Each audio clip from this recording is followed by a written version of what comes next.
हमने हाईकोर्ट से ये बताया था कि इनकी नीयत साफ नहीं है, शायद ये हफ्ते दो हफ्ते में ही कोई गड़बड़, और जैसा हमको डर था ये वैसा ही हुआ। सरकार हमेशा के तौर पे जिस तरीके से एक बदमाशी करे, जो सत्ता में बैठे हुए लोग हैं, बड़े अफसोस की बात है कि कम पढ़े लिखे या कम म्यारी लोग जो हैं वो कुर्सियों पर आ गए। ऐसा लगता है कि सरकार है तो हम हर चीज़ मैनेज कर लेंगे और सबको बिठा लेंगे वहाँ पे।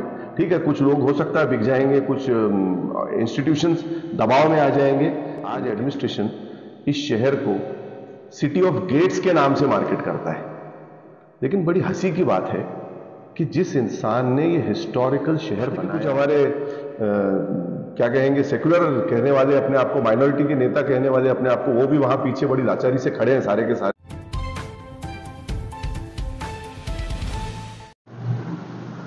ईशान सोनी साहब, कल की कैबिनेट मीटिंग जो हुई है हमारे पास, मंत्रिमंडल की जो बैठक हुई है, उसके अंदर औरंगाबाद का नाम जो चेंज करने का फैसला लिया गया, पूरे डिवीजन का वो नाम चेंज किया गया, तो वो फैसला कैसा लिया गया और सही था? क्या ये लीगल वे से हुई है कार्रवाई? सरकार ने अपने पावर्स को एक्सीड करते हुए ये फैसला लिया है। सबसे पहले तो हम इसकी कड़े शब्दों में निंदा करते हैं, निषेध करते हैं।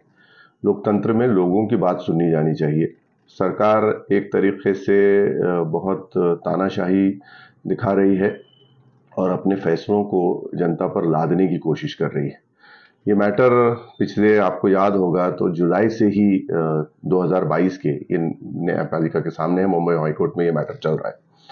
वहां पर पिछली तारीख जो हुई थी 30 तारीख को, उसमें सरकारी वकील ने ये कहा था कि अभी तक हमने तालुका, डिस्ट्रिक्ट और डिवीजन का नाम चेंज करने का कोई फैसला नहीं लिया है, और बहुत सारे ऑब्जेक्शंस और सजेशंस हमारे पास आए हैं।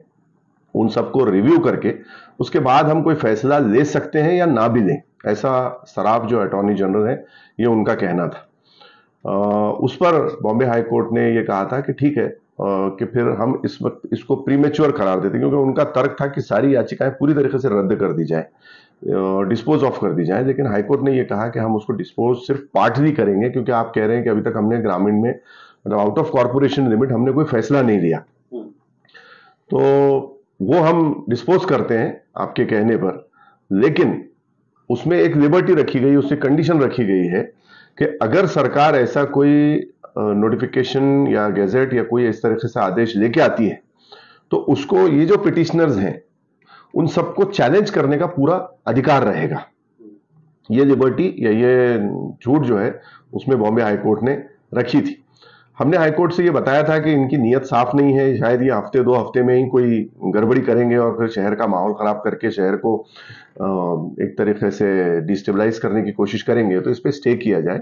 लेकिन इन्होंने बड़े यकीन दिलाया था हाईकोर्ट को कि हम कुछ नहीं करने जा रहे हैं, हम सारे वो सुनेंगे ऑब्जेक्शंस को इसमें, और जैसा हमको डर था ये वैसा ही हुआ। सरकार हमेशा के तौर पे जिस तरीके से एक बदमाशी करके, चालबाजियां या मकारियां इसको आप कहेंगे, उन्होंने ये हरकत की और वो फैसला वो ले आए, लेकिन बड़ी जल्दबाजी में ये फैसला उन्होंने लिया है। जैसे बाकी सारे, जैसे उन्होंने सरकार बनाई है वो भी चैलेंज है, खुद सीएम की कुर्सी चैलेंज है, और शायद कुछ आने वाले दिनों में वो जा भी सकती है। उसी तरीके से ये फैसला भी जो लिया गया, ये जनता की राय को बिल्कुल ही साइड में रख के, उसको बिल्कुल नजरअंदाज करके दिया गया, क्योंकि लाखों लोगों ने ऑब्जेक्शंस फाइल किए थे इसके अंदर। अगर आपको याद होगा, 5 रुपए के टिकट लगा के लोगों ने, क्योंकि और ऑब्जेक्शंस कॉल इन्होंने किए थे रेवेन्यू डिवीजन के लिए, डिस्ट्रिक्ट, तालुका और उसके लिए इन्होंने ही जो है तो ऑब्जेक्शंस कॉल किए थे। फिर वो इतने जो ऑब्जेक्शंस आए उसको क्यों नहीं एड्रेस किया गया, उसको क्यों नहीं सुना गया, उन लोगों को सुनवाई के लिए क्यों नहीं बुलाया गया। मेरा खुद का टिकट लगा के ऑब्जेक्शन उनके पास पड़ा हुआ है, हमारे पास उसकी ओसी है। इन्होंने एक भी ऑब्जेक्शन को जो है तो कहीं भी एड्रेस नहीं किया, किसी को हियरिंग के लिए नहीं बुलाया। और मुझे कुछ मीडिया सोर्सेस से पता चला कि हमारे रेवेन्यू मिनिस्टर ने यह कहा है कि हमने उसको देखा, उसमें ऑब्जेक्शन कम थे और सजेशन, सपोर्ट ज्यादा था। तो सबसे पहली बात तो यह है कि उसमें सपोर्ट का कोई प्रोविजन ही नहीं था जो उस एक्ट के उसमें वो बात कर रहे हैं। उसमें सिर्फ ऑब्जेक्शंस एंड सजेशंस का एक वो है, तो सजेशन को ये सपोर्ट बता रहे हैं। तो सपोर्ट तो दिया ही नहीं जा सकता, सजेशन दिया जा सकता है, ऑब्जेक्शन अलबत्ता दिया जा सकता है। एक और महत्वपूर्ण बात यह है कि उन्होंने ये भी मुझे सुनने में आया मीडिया द्वारा कि उन्होंने कहा कि सजेशन और सपोर्ट ज्यादा था, ऑब्जेक्शन कम थे, इसलिए आज ये हमने फैसला ले लिया। तो हमारे जो सत्ता में बैठे हुए लोग हैं, बड़े अफसोस की बात है कि कम पढ़े लिखे या कम म्यारी लोग जो हैं वो कुर्सियों पर आ गए हैं, जिसकी वजह से ये सारा एक तरीके से कंफ्यूजन हो रहा है गवर्नेंस के अंदर। ये कोई रेफरेंडम नहीं था, ये कोई रायशुमारी नहीं थी, ना ये कोई इलेक्शन था कि इसको इसके पक्ष में वोट ज्यादा आए या कम आए। ये ऑब्जेक्शंस और सजेशंस का मामला था। अगर एक इंसान वैलिड ऑब्जेक्शन लेता है और मेजॉरिटी जो है वो सत्ता के उसमें इन्फ्लुएंस में आके उसको सपोर्ट कर देती है, तो उस एक इंसान की बात सुनी जाएगी। ये डेमोक्रेसी की खूबसूरती है, ये लोकतंत्र की सबसे बड़ी बात। इसका मतलब ये नहीं हुआ कि उस 1,00,000 लोगों ने कहा कि ये कर दो और 10 लोगों ने उसको रोका, लेकिन वो 10 लोग अगर वैलिड होंगे, उनका पॉइंट वैलिड होगा, तो उसको रोकना पड़ेगा। ये हमारा कानून भी कहता है। इसके मैं एक छोटा सा एग्जांपल दूंगा कि अगर कोई बहुत बड़ा आदमी है और उसने कोई जुर्म किया है किसी किस्म का, और अदालत में वो पूरे शहर को जो है तो लाके गवाही दिलवा देता है कि ये जी इन्होंने नहीं किया ये जुर्म या ये बेकसूर है, लेकिन अगर एक चश्मदीद गवाह आ जाए तो उस एक चश्मदीद गवाह के गवाही के ऊपर उस इंसान को फांसी या सजा दी जाती है। तो वैलिड पॉइंट अगर हो तो उनको सुनना पड़ता है। इन्होंने तो किसी का सुना ही नहीं। तो पहली चीज ये है कि इन्होंने बहुत हरी में, बहुत जल्दी में एक्ट किया और इन्होंने उसकी सुनवाई भी नहीं की। तीसरी चीज ये है कि इसमें अभी भी मैटर ये जो है ये न्याय प्रविष्ट है। इनका ये मानना है कि सिर्फ अभी शहर का मामला चल रहा है। शहर का मामला 4 अक्टूबर को निकलेगा, जिसके अंदर इन्होंने महानगर पालिका क्षेत्र के अंदर जो नाम चेंज किया है उसके ऊपर अभी कोर्ट सुनवाई करेगी। वो भी इन्होंने गलत किया, हम 100% कहते हैं। इनको ऐसा लगता है कि सरकार है तो हम हर चीज मैनेज कर लेंगे और सबको बिठा देंगे वहां पे। ठीक है, कुछ लोग हो सकता है बिक जाएंगे, कुछ इंस्टीट्यूशंस दबाव में आ जाएंगे, लेकिन ये जो है ये बाबा साहेब अम्बेडकर का और गांधी का और नेहरू का और आजाद का देश है। हिंदुस्तान के अंदर हम लोगों ने अंग्रेजों को बर्दाश्त नहीं किया, तो किसी भी तानाशाह को हम बर्दाश्त नहीं करेंगे। हमारी जहां तक ताकत हमको, हमारा लोकतंत्र, हमारी डेमोक्रेसी, हमारा कॉन्स्टिट्यूशन अलाउ करता है, हम इसको लड़ेंगे। और ये शहर जो है ये एक हिस्टोरिकल शहर है।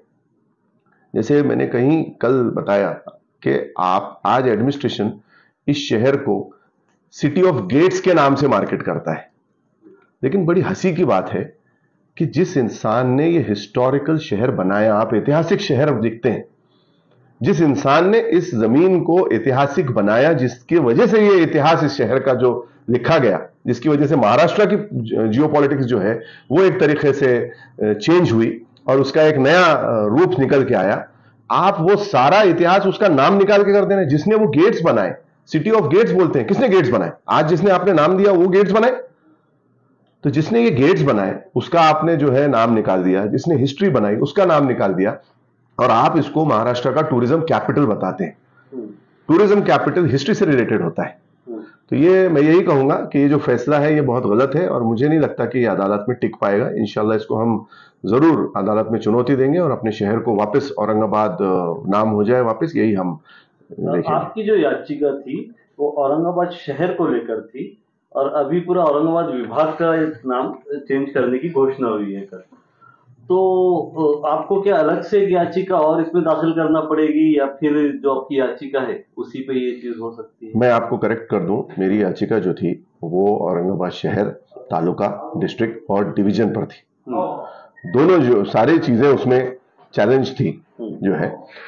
तो सिर्फ जो अभी कोर्ट ने ये किया, इवन कोर्ट के ऑर्डर के अंदर भी मेंशन है, कुछ याचिकाएं थी जो सिर्फ डिस्ट्रिक्ट और डिवीजन और तालुका के लिए आई थी। और जहां तक मेरी जानकारी पड़ रही है कि मेरे साथ साथ जो एक और पिटिशनर है उनकी भी याचिका शहर, डिस्ट्रिक्ट और डिवीजन पे थी। 2 याचिकाएं जो थी हमारी, जो सबसे शुरू में गई थी, वो पूरा कवर करती थी। कुछ याचिकाएं जो आई वो तालुका, डिस्ट्रिक्ट और डिवीजन पे आई, वो पूरी रिमूव हो गई थी, जो शायद अभी फिर से क्लेम वापस आ सकती है, वो फिर से अप्रोच हो सकते हैं कोर्ट में इस ऑर्डर के बाद। और हमारी याचिकाएं जो थी वो पार्टली उसको कोर्ट ने वो किया था, डिसअलाउ किया था, या इसको वो करेंगे डिस्पोज ऑफ किया था कि भाई ठीक है, अभी ये क्योंकि डिस्ट्रिक्ट, डिवीजन का और तालुका का कुछ फैसला नहीं हुआ, इसलिए हम इसको पार्टली डिस्पोज करते हैं, लेकिन सिटी की हद तक वो हमारी याचिकाएं स्टैंड थी। अब फिर से हमको वो जो हमारा पार्ट जो कोर्ट ने उस वक्त निकाल दिया था उसको फिर से रिइंस्टेट करना पड़ेगा, अर्जी लगानी पड़ेगी, उसको फिर से हमको कोर्ट की प्रोसीजर्स करनी पड़ेगी। मुझे नहीं लगता कि इसमें कोई पूरा फिर से नया प्रोसेस करने की जरूरत रहेगी। मेन याचिका वही रहेगी और मुझे भी लगता है कि शायद इसके बाद भी जब मैटर चले तो अब जो है कोर्ट शहर जिला फिर से पूरा एक साथ सुन सकता है अगर कोर्ट को उसमें आ जाए तो। सर, इसमें जो आपको क्या लगता है ये जो फैसला लिया गया इससे आपके केस को जो आप याचिका डाले उसको कुछ फायदा होगा कि ये लोग इलीगल तरीके से नाम चेंज किए? आपके केस में सपोर्ट हो सकता है ये चीज का? देखिए, हर चीज ब्लैक एंड व्हाइट में मौजूद है। जुलाई से ये मैटर चल रहा है, जुलाई 2022 से हम लोगों का कोर्ट में सरकार ने जो जो हरकतें की हैं हर चीज ऑन रिकॉर्ड मौजूद है। इनफैक्ट ये केस अभी तक हम कहें तो ये 5% भी शुरू नहीं हुआ। पिछले जो भी इंसिडेंट रहे तो जो जजेस कुछ थे तो उन्होंने इसको तारीख दी या उसमें जो है तो सरकार हाजिर हो गई, उसमें उन्होंने टाइम थोड़ा सा प्रोलॉन्ग किया। हम लोगों का उसमें ये तर्क रहा कि इसमें स्टे कर दिया जाए, लेकिन कोर्ट ने उस वक्त स्टे नहीं किया और सरकार भी ये बता रही थी कि हम अभी कोई हरी में नहीं। लेकिन जो इन्होंने हरकतें की हैं वो सारी ऑन रिकॉर्ड है। पिछली तारीख में भी जो अटॉर्नी जनरल साहब का जो जवाब आया, बयान आया, जिसके ऊपर ये सारी याचिकाओं को पार्टली डिस्पोज ऑफ किया था या कुछ लोगों की फुल्ली डिस्पोज ऑफ हो गई थी, वो सारा ऑन रिकॉर्ड है। उससे पहले भी हमारी याचिका आने के बाद जो इन्होंने गड़बड़ी में होम मिनिस्ट्री का जो एक एनओसी लेके आए ये और उसके ऊपर इन्होंने महानगर पालिका का नाम चेंज किया, वो भी ऑन रिकॉर्ड है ना। सरकार जब ये केस पूरा अभी आएगा सरकार को अदालत के सामने, सारी बहस जो शुरू होगी तो वो चीजें, ये सब सारी चीजें हमें निकल के आनी है कि सरकार ने किस किस तरीके से इसको कोर्ट की दिशा भूल करने की कोशिश की और उस सत्ता का दुरुपयोग करके उसकी आड़ में ये लोग अपना आगे बढ़ते रहे। और इसके बाद ये भी दावा नहीं कर सकेंगे कि जनाब हमने ये सारा बोर्ड चेंज कर दिए, ये चेंज कर दिए, हमारा बहुत खर्चा हो गया। तो ये पॉइंट भी इनका नहीं टिकेगा क्योंकि हमारा केस तो है ये जुलाई 2022 से हुआ है, जब तो कुछ नहीं था। जब केस हो चुका था तो सरकार को क्या जरूरत पड़ी थी कि वो इतना खर्च करती, इतने बैनर्स बोर्ड्स लगाते और इतना सारा कुछ अपना एक्सपेंसेस बताते। ये जो आगे बढ़ रहे हैं इनकी मंशा पॉलिटिकली एक तरीके से उसको कहें तो कम्युनल पोलराइजेशन करने की है। ये चाहते हैं जैसे बाकी मुल्क में बीजेपी कर रही है उस तरीके से हिंदू मुस्लिम हो जाए। हमारा मानना यह है कि ये शहर सबका है, इसमें हिंदू मुसलमान सबका उतना ही बराबर का है, हक है, उतने ही हम लोग औरंगाबाद वासी हैं जैसे हर समाज के लोग इसके अंदर हैं। तो ये इनकी सोच है कि ये हिंदू मुस्लिम हो जाए, इसीलिए जहां भी कोई मुस्लिम बादशाह का या मुस्लिम ओरिजिन का नाम का विषय आता है ये उसको चेंज करने की बात करते हैं।